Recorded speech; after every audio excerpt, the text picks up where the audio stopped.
శాసనమండలిలో పూర్తి మెజారిటీ పెట్టుకుని టీడీపీతో చెడుగుడు ఆడుకోవాలని అనుకుంటున్న జగన్ రెడ్డికి ప్రతిపక్ష నేత హోదాలో వెళ్తున్న బొత్స సత్యనారాయణ షాక్ ఇస్తున్నారు.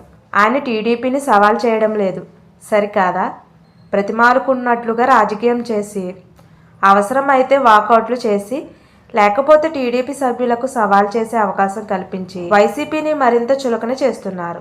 స్వయంగా చైర్మన్ వైసీపీ నేత అయిన ఆయనను ఉపయోగించుకుని టీడీపీని ఇరుకును పెట్టడంలో విఫలం కావడమే కాదు, మొత్తం వైసీపీ తప్పుల్ని బయటపెట్టేలా చేస్తున్నారు. దీంతో బొత్స వ్యవహారం ఏదో తేడాగా ఉందే అని తాడేపల్లిలో మదనం ప్రారంభమైంది. సోషల్ మీడియా అరెస్టుల దగ్గర నుంచి లా అండ్ ఆర్డర్ వరకు మండలిలో చర్చ జరుగుతుంది. టీడీపీ సభ్యులు 10 మంది ఉన్నారు, వైసీపీ సభ్యులు 30 మందికి పైగా ఉన్నారు. కానీ గట్టిగా తమ వాదన వినిపించడంలో బొత్స టీం విఫలమైంది. దీంతో వైసీపీ హయాంలో జరిగిన నిర్వాకాలే మండలిలో హైకమాండ్ అయ్యాయి. బొత్స సత్యనారాయణ ఇదంతా కావాలని చేస్తున్నారని వైసీపీ నేతలు ఆశ్చర్యపోతున్నారు. తమ పార్టీ నేతలు లోకేష్ తల్లిని కించపరిచింది నిజమేనని మండలిలో ఆయన స్టాంపు వేసేశారు.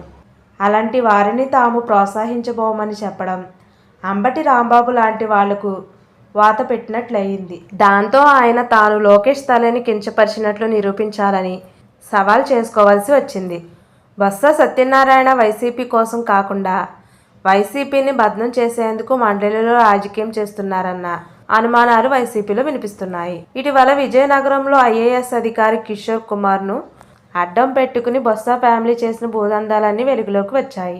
మండలిలో దూకుడు చూపిస్తే మొదటికే మోసం వస్తుందన్న ఉద్దేశంతో ఆయన సైలెంట్గా టీడీపీకి నొప్పి తెలియకుండా వైసీపీని బద్నం చేసేలా మండలిలో వ్యవహరిస్తున్నారని వైసీపీ పెద్దలు అనుమానిస్తున్నారు.